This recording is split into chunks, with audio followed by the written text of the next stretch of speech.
other people engaging with her, because I think there is fundamentally a great deal of novelty and terror with robots that look like humans. And it brought to my mind just sort of the general sense of wonder and kind of off-puttingness there is when we interact with robots. So I wanted to get your ideas about how you feel about robots like Yuki in the workplace. So in our notebook, I have put together a think stop, including a poll. So what I'd love for you to do right now is pause this video, of course, and take a moment to think about your thoughts and feelings about AI in the workplace, and especially robots. And there's a piece that you can read about robots in the workplace and looking at the ways in which AI and robotics are being used in a number of different sectors. But what I'm really keen to get to know is whether or not you really like robots in the workplace. So you'll be clicking on this poll everywhere and participating in a poll, and I'll be sure to check in on it and see what our results are, and maybe post a little video in the next little while addressing our findings. So how about you pause the video here and take a think stop and think about robots in the workplace. I'll see you when you get back. Hi, welcome back. So this notion that robots in the workplace are to be feared is a really interesting one, because I find that the response to how fearful we should be varies from place to place and within age groups. So the older the person, the more fearful they are of robotics and automated machinery in the workplace, where younger people tend to be far more comfortable with seeing technology in the workplace and tend to see more of the possibilities. There's also, I find, a distinction between East and West. Certainly in Japan, in my time there, I noticed that there is a real embracing of technology in the workplace, and this optimistic and enthusiasm to try it out and see how it can positively affect a workplace. Where in the West, there is such an amount of hand-wringing and anxiety about whether or not automation is going to take over jobs and render people useless and displace their labor power within the workforce. So I find that it is a fascinating question to ask. Now, depending on your personal view, you can sort of see this question in two ways. You can either be the, oh my God, yes, I fear machines are going to take over. And you can point to some tangible industries of the past that have been radically affected by different types of automation technologies. So things like railroads, studio musicians, telephone operators, and tobacco farms. All of these things, these job types, have been rendered pretty much obsolete because of technological advancements in their respective areas. And so automation machinery has caused dramatic numbers of workers to lose their livelihoods, leading to great social unrest and, in some cases, even wars. For others, you might say, nah, robots are not going to take over because humans have something that robots don't. And you can also point to some coherent arguments that look at the idea that job losses in one sector typically end up resolving themselves because their job increases in different sectors. So, for example, the shift from manufacturing jobs in North America to service jobs. So the fear, argue people who are not afraid of robots in the workplace, they call it the lump of labor fallacy. And the lump of labor fallacy essentially postulates that there's only so much work on hand in a given context to go around a workforce. But this isn't accurate.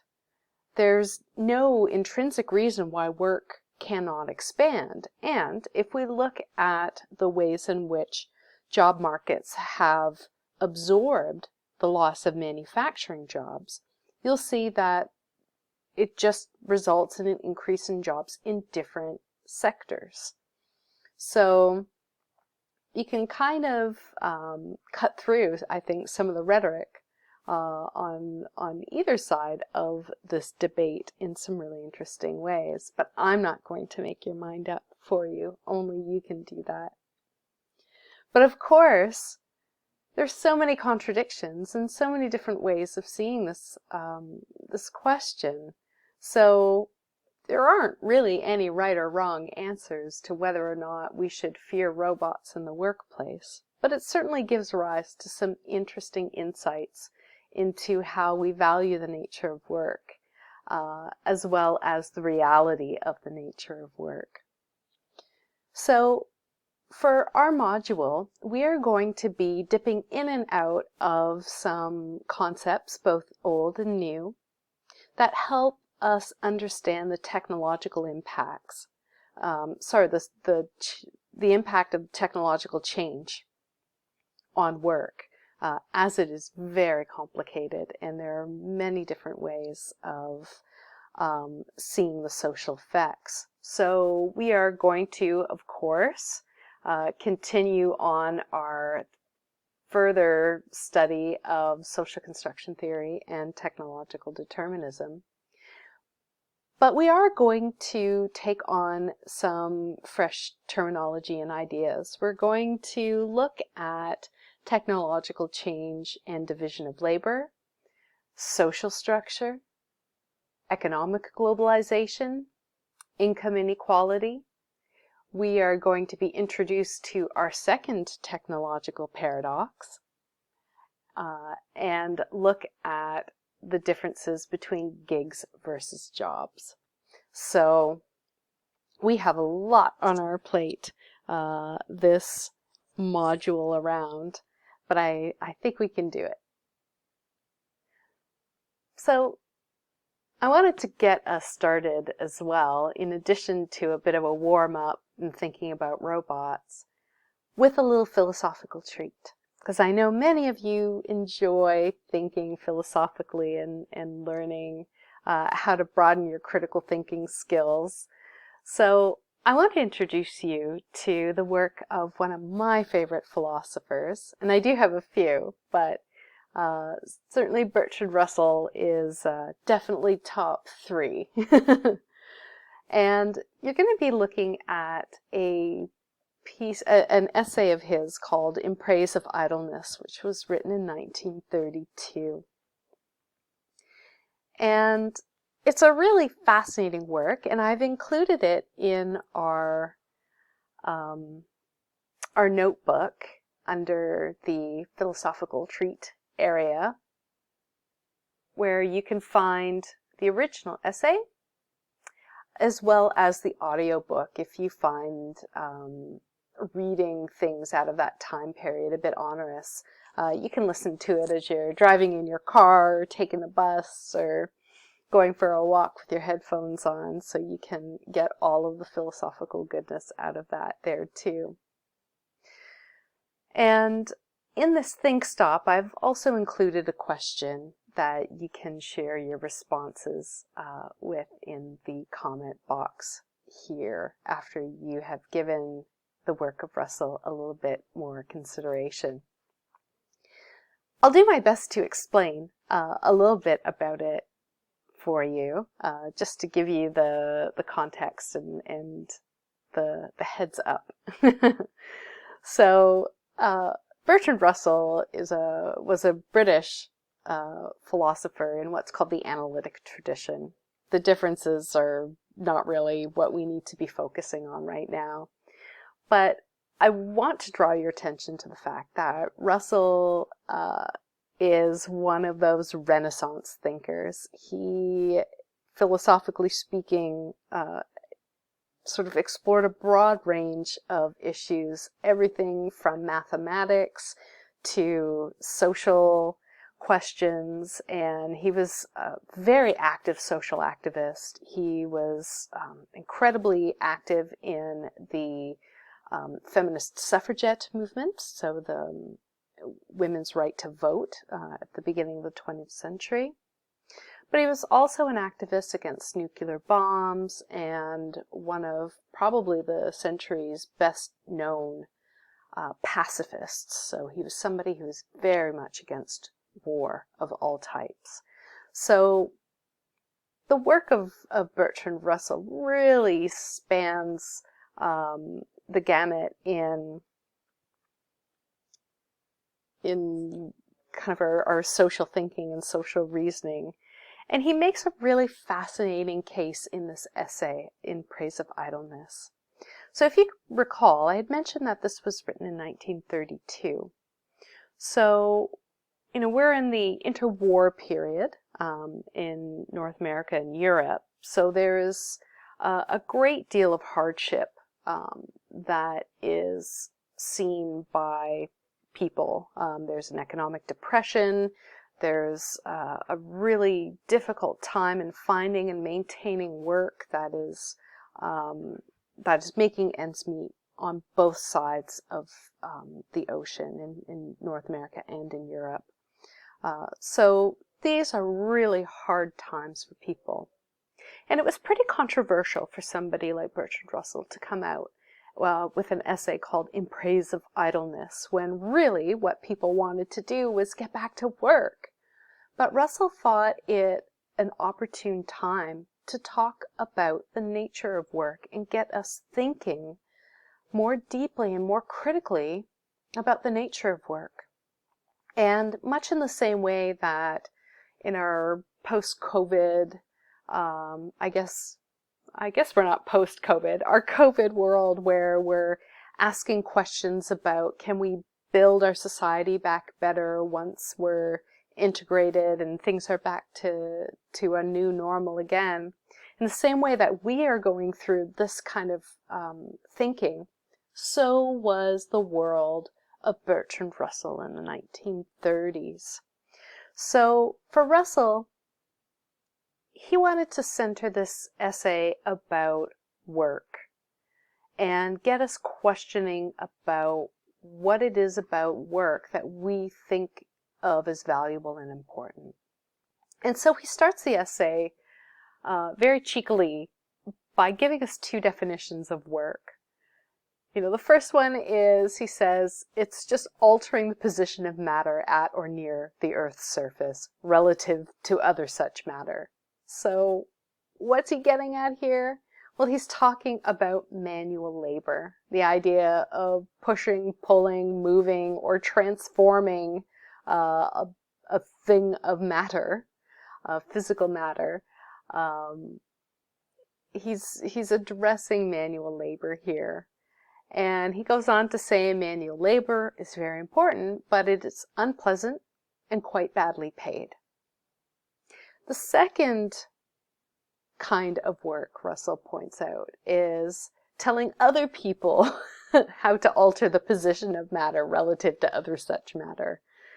And for here, what he's talking about is sort of a supervisor, right? This position is kind of extended indefinitely. This is much more pleasant and way better paid than the manual laborer. But you can see what he's doing here, right? He is marking a distinction between the laboring classes and the supervisory classes. And he does go on to talk about the class of the leisure class, or what we're just going to call the filthy rich, who basically control the entire realm of work by telling the supervisors to tell the laborers how to move matter in the position on the Earth's surface. So what he's getting at is quite profound, that he's really pointing out a social structure. What Bertrand Russell also does in this piece, and I fully encourage you to read it. It's beautifully written. It's accessible and funny. There's some really laugh out loud points.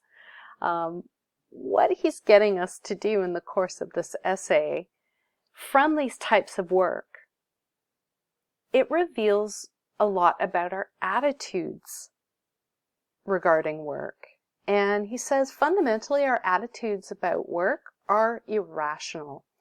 We assume, quite wrongly, although very doggedly, that work is a good in itself. And we hear this all the time, that, if you're doing a job that you love, you don't feel like you're working at all. And we assume that that is a good in of itself. Another irrational idea that we have about work is that we value different types of work differently. And that was where Russell's previous exercise in looking at the definition of work tells us a lot about how we value labor. Right? Because the supervisor, we pay more than the laborer. The leisure class of the filthy rich, well, they don't even need to do work, but they're paid obscenely high amounts of money. So what that tells us about our social structure is that there are some inequalities that we allow ourselves to justify because we have irrational ideas about work. And either assumption that we make, Bertrand Russell points out that these attitudes, they lead us to unhappiness when we recognize and acknowledge that the work that we want to do or like to do may not be possible. So we have to do work that we don't want to do and is not highly paid. That leads us to unhappiness. And then also when we realize that work isn't always a good in and of itself, that in fact what we like doing are things not related to our jobs in our work, that leads us to unhappiness. So if it's the case that work makes us unhappy, we need to find some way to reconsider the nature of work. We should recognize that work is genuinely valuable. But the only way to do this is by working less and increasing human happiness by engaging in things that we find pleasant and pleasurable. So the piece in and of itself gets us thinking critically about the nature of work, but also about what makes life worth living. And it's not necessarily work. Even though work is valuable, we tend to separate it out of the pursuits that we have in our life that we really love doing. And what we really love doing, we don't want necessarily to make money from it. We might want to learn how to do something simply because we enjoy learning how to do that, whether it's playing the piano or maybe learning how to dance or learning another language. These things increase human happiness, but they're not work, even though we labor to become better at them. So overall, the piece is a whole lot of fun. And, you know, sort of towards the end of the piece, Bertrand Russell gets us to think about, you know, the shift in society, or the expectations that that we are expected to work like machines. We are expected to put in our time and to produce and be productive. But really, this is kind of foolish that we would want to do this forever, especially when we know the true value of the nature of work. So it's an interesting call to philosophical arms, and I hope you do take time to read through it and have some fun with it in your own life. Maybe there's something that you find really interesting for your own thinking. But I thought I would indulge you with a philosophical treat, because philosophy is really fun and meaningful. So before we go on and shift our gears a little bit into something more tangible, I'd like for you to hop on over to our notebook and go to the section called Division of Labor, and there's a think stop there. Now, this think stop does require you to do a little bit of work and a few little discussion questions to follow up on. So what you're going to be doing is looking at, well, let's see, 4 different definitions of the division of labor. And you're going to be comparing these and thinking about how or what these various definitions of division of labor tell us about the social structure in any given society. So I'm going to encourage you to pause this video, work on this exercise, and come and join me when you are finished thinking about division of labor, and we will talk about it a little bit more. All right, see you in a bit. Hello, lovelies, welcome back. So before the pause, you went off in search of a definition of division of labor. And hopefully what you were able to encounter is that different social sciences have slightly different ways of using and conceiving this really important idea and concept in social studies. The general idea, though, is pretty similar. And I'm using this picture of a factory floor just as a way to help us conceive it. What you likely saw between all of those definitions is a way of thinking about how work is divided amongst a community of people.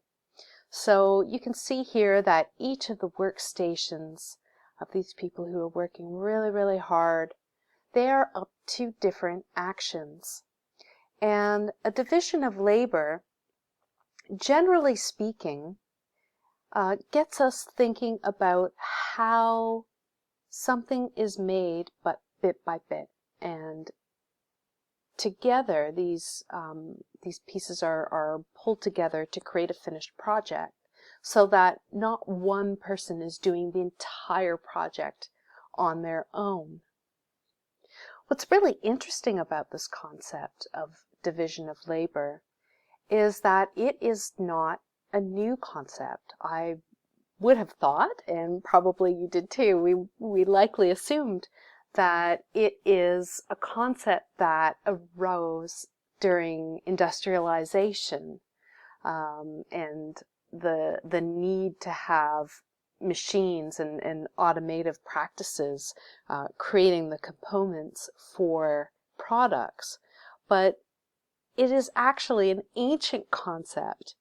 Here's a quote from Xenophon, who talks about how a group of community members create shoes. So even he points out that there is some sort of ancient assembly line in ancient Athens, where one earns a living by stitching only the shoes, another by cutting them out, another by sewing the uppers together. And there's another group of people who perform none of these operations, but only assembles the parts. So what Xenophon is describing is essentially a factory assembly line. So it's not a new concept, which is really interesting to appreciate. Now, looking at divisions of labor tells us a lot about social structure. And we'll get to that piece in just a moment. To sort of trace the idea of a division of labor throughout human history, we can kind of look at pre-agricultural, post-agricultural, and then urbanized and industrialized societies. And what we could see here is a set of structures, social structures and patterns that respond to how people labored together to get projects done. So in pre-agricultural revolutionary times, each individual is sort of a jack of all trades. There wasn't a formal way to specialize tasks.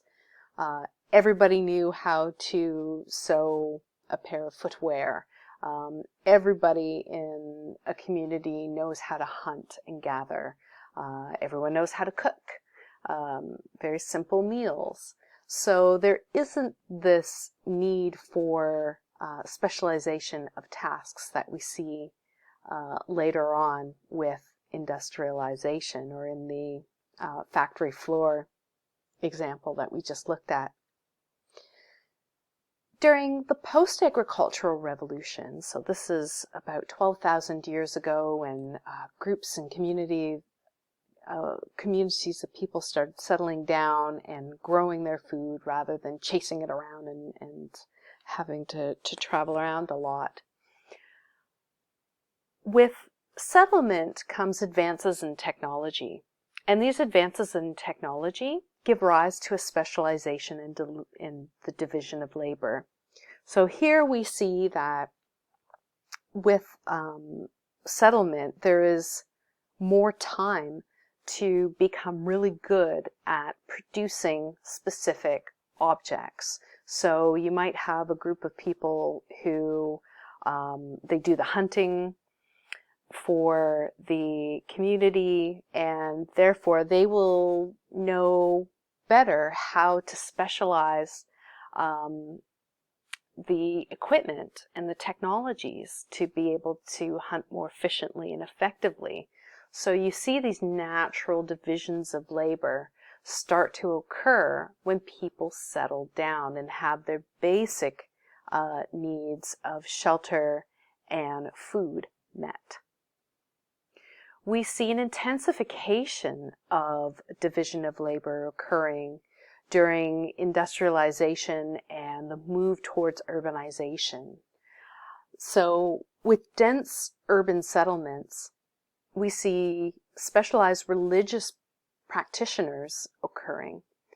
So with basic needs met and more groups of people starting to live in bigger groups, here's where you start seeing the role of religious beliefs and spiritual beliefs becoming ways to structure the social world.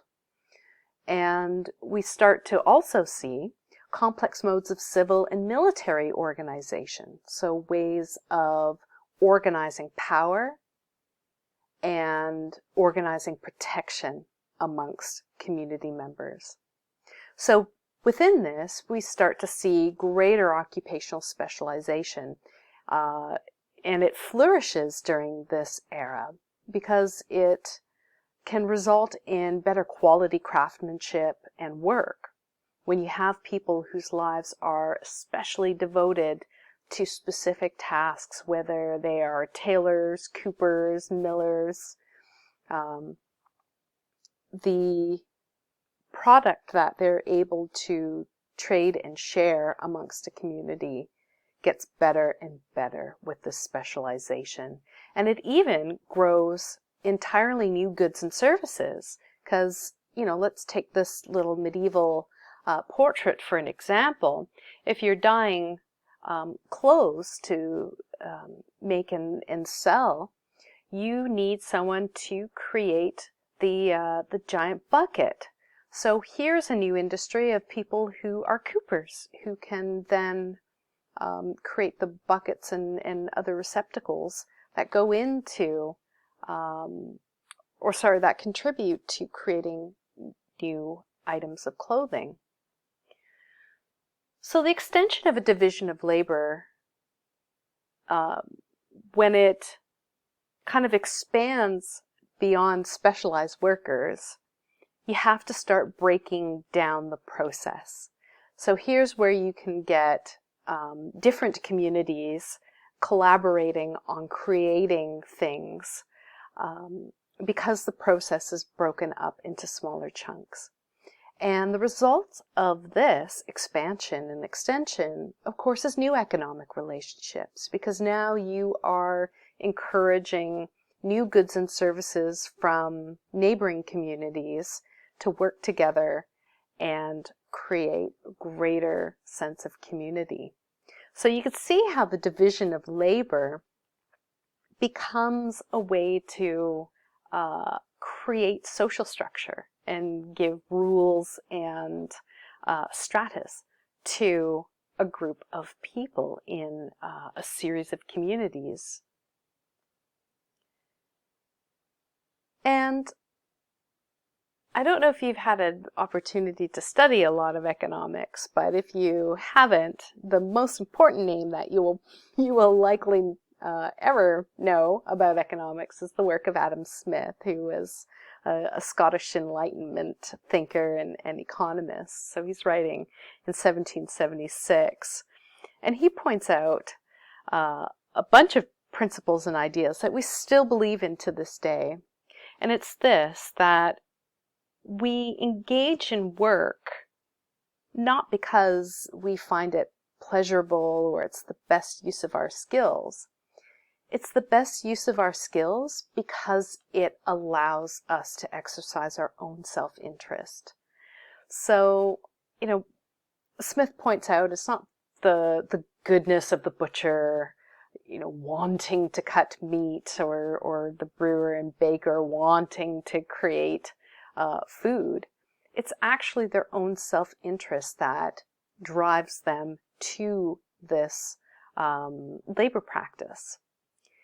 And even though it sounds cynical on the first pass, what he is addressing is the fundamental nature of work, that we all engage in creating things to trade and to sell with others because of our own self-interest, because we're getting paid, or because we're getting some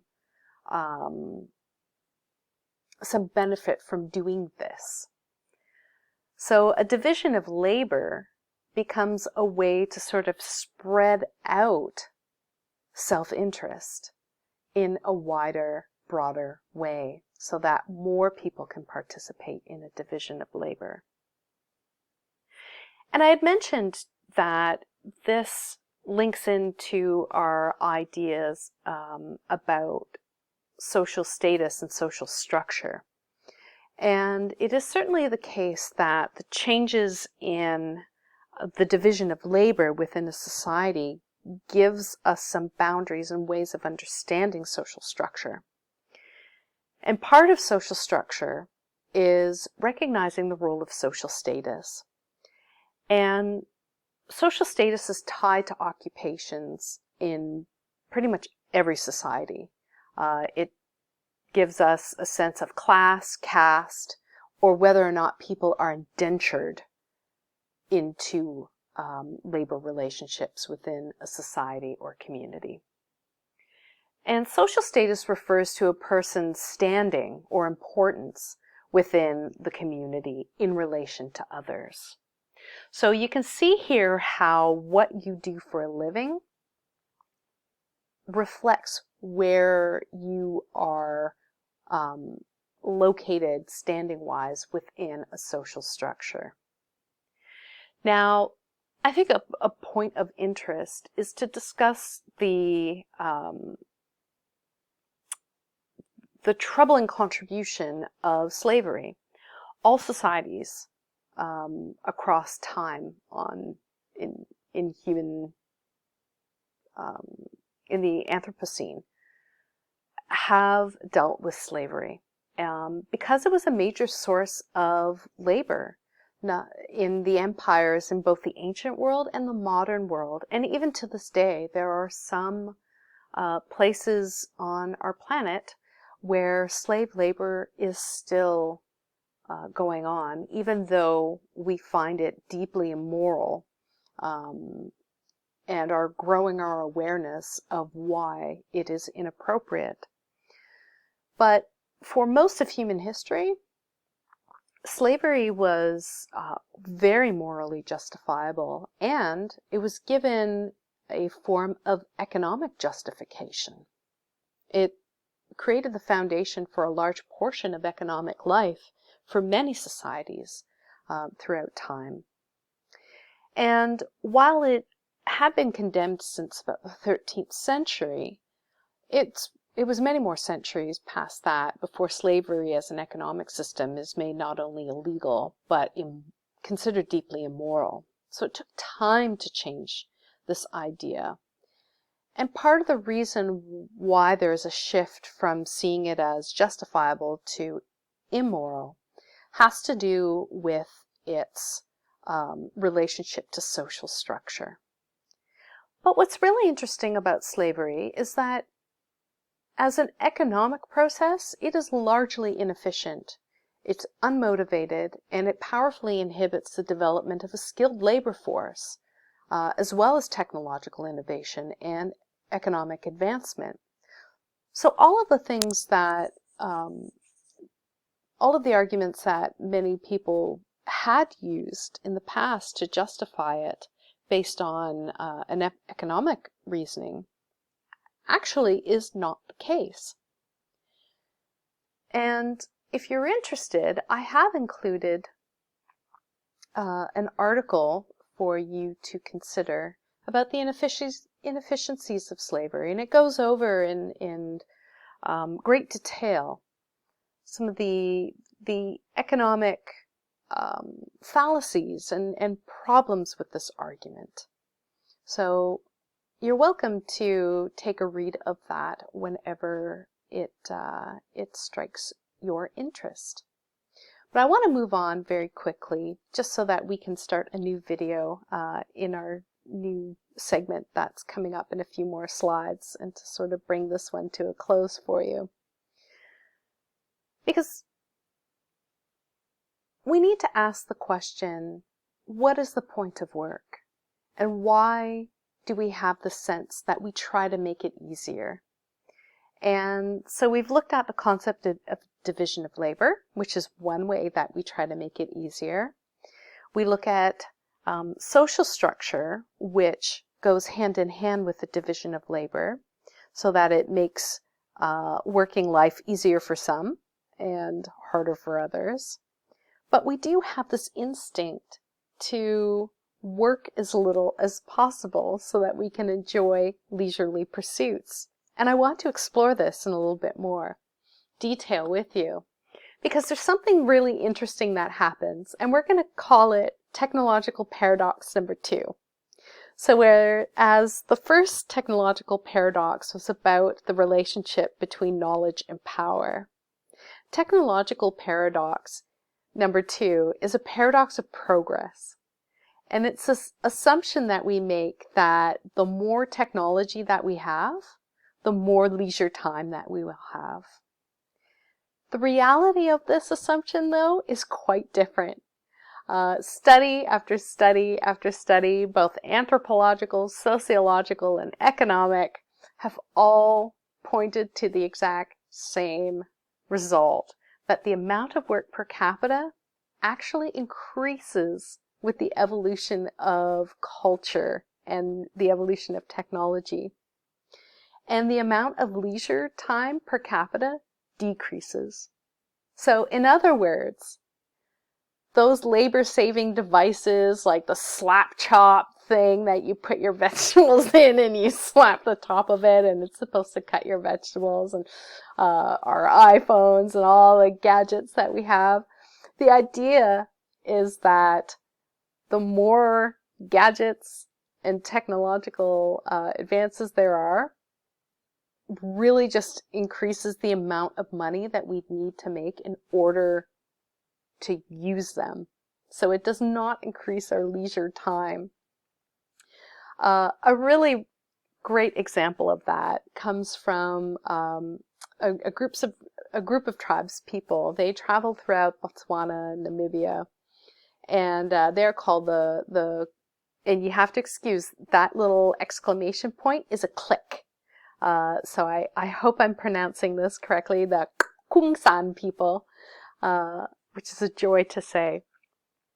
But what's really interesting about anthropological studies of this group of people is that they have the most leisure time of any group of people on the planet.